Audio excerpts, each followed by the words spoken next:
What Queen Camilla just realized behind closed doors is that a secret real estate coup can be permanently dismantled by the simple replacement of a brass lock.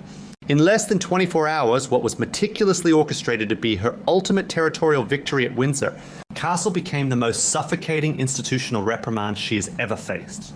The realization was immediate and freezing as she walked down the historically significant, highly restricted private corridors of the estate, fully expecting to inspect the blueprints for her newly secured permanent post-reign residence.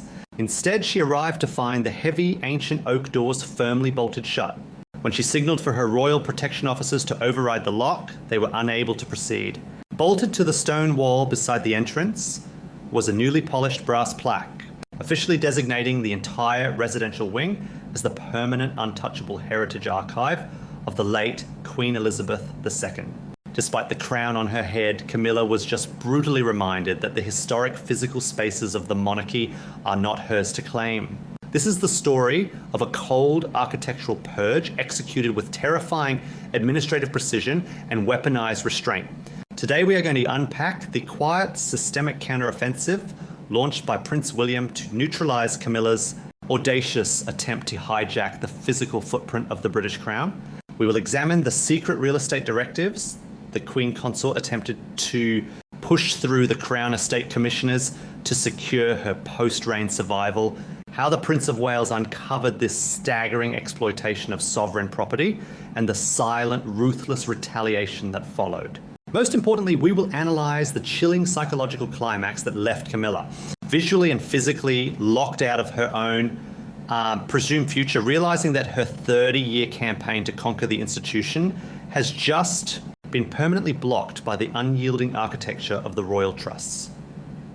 To understand the absolute devastation of this exact moment, we have to rebuild the staggering illusion of absolute power Camilla had constructed for herself. For 30 years, she played the longest, most patient, and most calculating game in modern royal history. She survived the intense public fury of the 1990s, methodically outlasted the hostility of the old aristocratic guard, and watched the total institutional erasure of Princess Diana's legacy within the palace walls. She slowly and carefully replaced the ghosts of the past with her own loyal courtiers, her own favoured press contacts, and her own private secretaries. By the time the crown was placed on her head at Westminster Abbey, the transition felt entirely complete. She believed she had King Charles completely controlled and that the institution had finally totally surrendered to her will. In her mind, she had successfully transformed from the realm's most hated mistress into its untouchable matriarch. The magnificent royal residences with their priceless art and sprawling acreage felt like her personal properties. The sovereign's authority felt like her ultimate impenetrable shield against any future marginalization. This is the profound danger of surviving a long, bitter war of attrition. You begin to mistake sheer endurance for absolute boundless ownership. Camilla began to operate under the dangerous assumption that the entire physical and administrative machinery of the royal estates was now permanently structured around her comfort, her future security, and her commands. She expected the core blood royals to quietly step aside, assuming they were either too exhausted or too afraid of upsetting the king to challenge her quiet real estate maneuvers behind the scenes. But an illusion of power is highly vulnerable to the cold, hard reality of institutional ownership and legal leverage. The trigger for this current crisis began months ago, hidden far beneath the surface of routine estate management. While public attention was heavily focused on the king's health and the daily engagements of the working royals, Camilla recognized a stark, uncomfortable reality. Her constitutional authority as Queen Consort vanishes overnight the moment her husband's reign ends, leaving her administratively and territorially homeless, driven by a deep-seated commercial desperation and the terrifying prospect of being evicted from the center of royal life by Princess Catherine. Her office quietly initiated a highly sophisticated maneuver known within palace whisper networks as the heritage eviction. Behind the velvet ropes, Camilla's private office drafted a sweeping long-term sovereign lease agreement. She was attempting to formally reclassify a highly historic, deeply private residential wing of Windsor Castle as her exclusive lifetime post-reign property. It was a calculated, quiet attempt to absorb the actual physical footprint of the British state. Camilla was attempting to weaponize real estate protocol to establish a permanent untouchable fortress right in the geographic heart of the monarchy. effectively locking out Princess Catherine and the Wales family from utilising the space in the future. She assumed that by framing this unprecedented overreach as a devoted wife, simply securing a quiet retirement home, the estate managers would quietly rubber stamp the new property deeds without daring to cause an administrative scene that might disrupt the king's peace. But she profoundly underestimated Prince William and his ironclad control over the institution's physical assets. This is where the story shifts from a tale of petty territorial ambition to a forensic, cold-blooded institutional discovery. William is no longer just a grieving son or an heir waiting in the wings. As the Duke of Cornwall and the Prince of Wales, he is the active regulator of the institution's global and domestic future. He holds vast unchecked executive oversight regarding the royal property portfolios. He approaches the architecture of the monarchy with the cold, data-driven discipline of a modern landlord. Furthermore, William has spent his entire life watching the women he loves be consumed, marginalised or physically isolated by palace manoeuvring, and he has sworn a silent, ironclad oath that his wife and his family will never be forced to surrender their sacred spaces. When the internal real estate audits and proposed lease transfers crossed Prince William's desk at the Central Royal Secretariat, the paper trail immediately unravelled. William recognised the manoeuvre not as a harmless desire for a country residence, but as a staggering exploitation of the sovereign's property.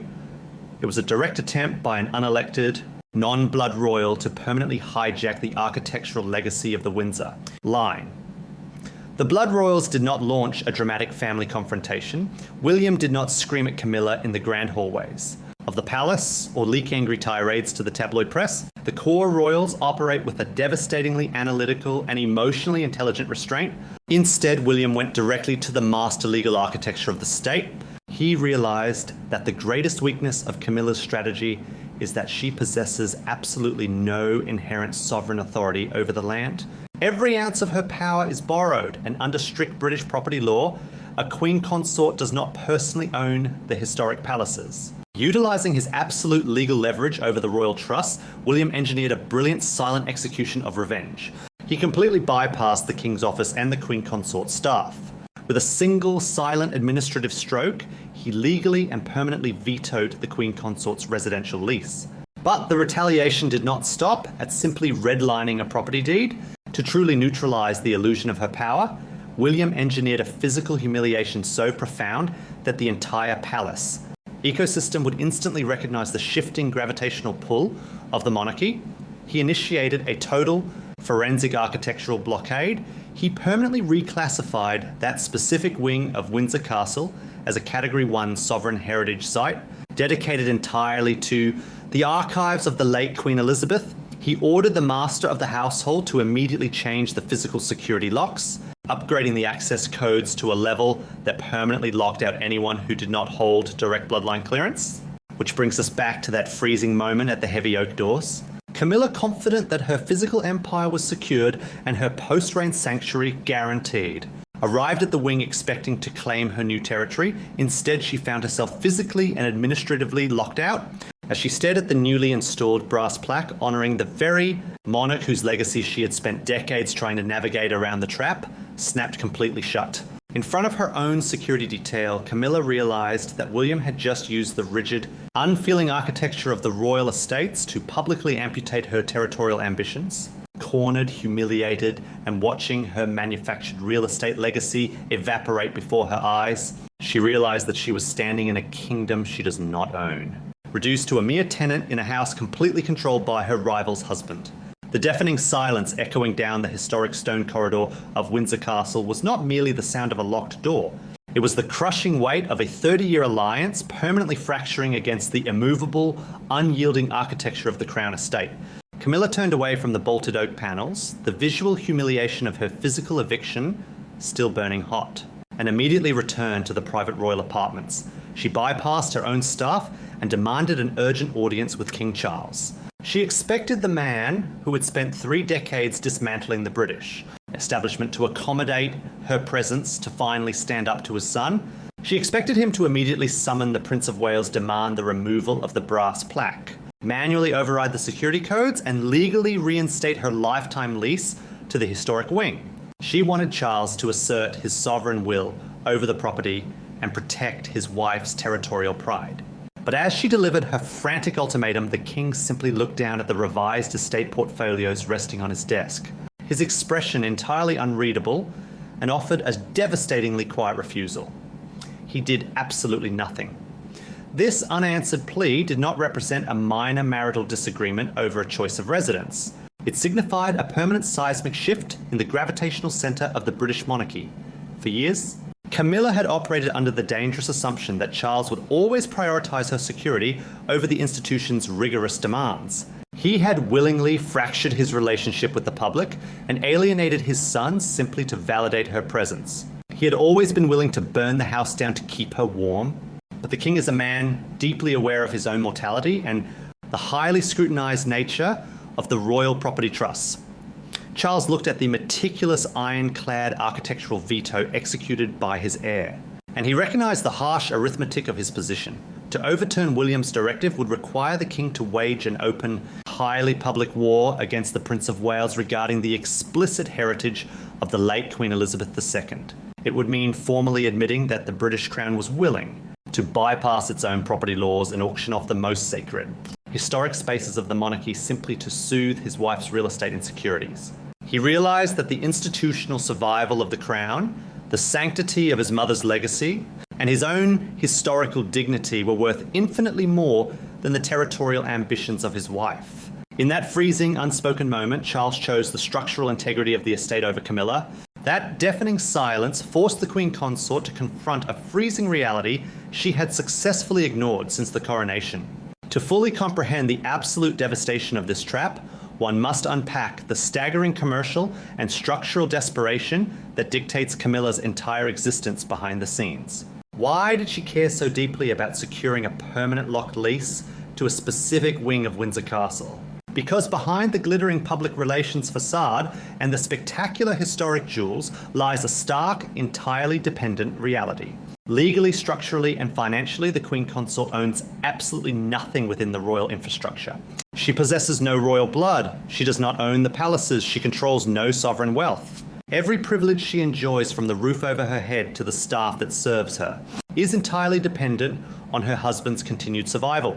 Her secret real estate directive was a frantic, desperate attempt to manufacture actual, untouchable territorial leverage that would survive the end of Charles's rule. She was trying to build a permanent, highly lucrative architectural fortress by legally annexing a piece of the sovereign footprint. By attempting to weave her legal ownership so deeply into the fabric of Windsor Castle, she hoped she could never be marginalised or evicted by the next reign. She was attempting to use the historic majesty of the royal estates as a massive, taxpayer-funded retirement insurance policy, guaranteeing that she would remain at the geographical centre of power long after her constitutional relevance had expired. But Prince William's ruthless administrative retaliation exposed the sheer emptiness of her title. By officially reclassifying the wing and upgrading the physical locks, William did not just defeat her plan, he exposed Camilla to the entire aristocratic and estate management community as a civilian, attempting to siphon off the geopolitical real estate of the monarchy for private security. He legally amputated her from the true power centre of the state. William is no longer merely the heir to the throne. As the Duke of Cornwall, he is the ultimate landlord of the monarchy. He views the Crown Estates not as a personal housing registry to be exploited by a spouse, but as a billion-dollar geopolitical corporation that requires absolute structural preservation. He did not execute this retaliation out of petty domestic revenge. He did it because allowing an unelected non-blood royal to conduct unsanctioned land grabs within Windsor Castle is a direct threat to the dignity of the British state. He used the unfeeling machinery of property law to draw an ironclad boundary around his family, proving that while Camilla may wear the crown, she will never be permitted to annex the historic footprint of the Windsor line. When William assumed his dominant role over the royal trusts, Camilla suddenly realised that she has no ancestral stronghold to retreat to. Every historic wall she walks through is a leased privilege, not an inherited right. This frantic, desperate overreach stands in devastating contrast to the quiet, undeniable ascension of Catherine, Princess of Wales. While Camilla desperately manipulates property deeds and hustles for real estate leases to artificially elevate her security, Catherine operates with the supreme confidence of absolute inevitability. The Princess of Wales does not need to broker backroom deals with estate managers. or forge lifetime leases to secure her physical place within the monarchy, because she is the future of the state itself. When Catherine walks the grounds of Windsor, the historic architecture naturally yields to her. The public and the institution do not respect her presence because a piece of paper commands them to, but because they recognise her as the true legitimate continuation of Queen Elizabeth and Princess Diana's legacy. Despite facing a brutal health crisis and enduring immense public pressure over the past year, Catherine has never demanded territorial concessions or attempted to hijack the sovereign's private spaces for her own ego. She rests securely in her role, embodying the exact uncomplaining sacrifice and institutional dignity that the crown demands. Prince William has ensured that the protective architectural dome over his wife is completely impenetrable, leaving the frantic manoeuvring of the Queen Consort entirely suffocated by property law. The subtle shifts occurring within the palace corridors and estate offices are now impossible to ignore. In the aristocratic world, a reclassified heritage site and a newly bolted door are never mere logistical accidents. They are broadcasted messages regarding the massive transfer of true power. The estate managers, the royal protection officers, and the palace staff, who once rushed to accommodate Camilla's every territorial preference, are now actively reading the room. They saw the security teams actively enforcing Prince William's architectural blockade right in front of the Queen Consort's face, forcing her to turn around in the hallway. The estate staff and the aristocratic establishment are looking past the current, fading reign and quietly, permanently aligning their absolute loyalties with the Prince of Wales. The execution of this physical purge was in reality a structural rehearsal for Camilla's eventual obsolescence.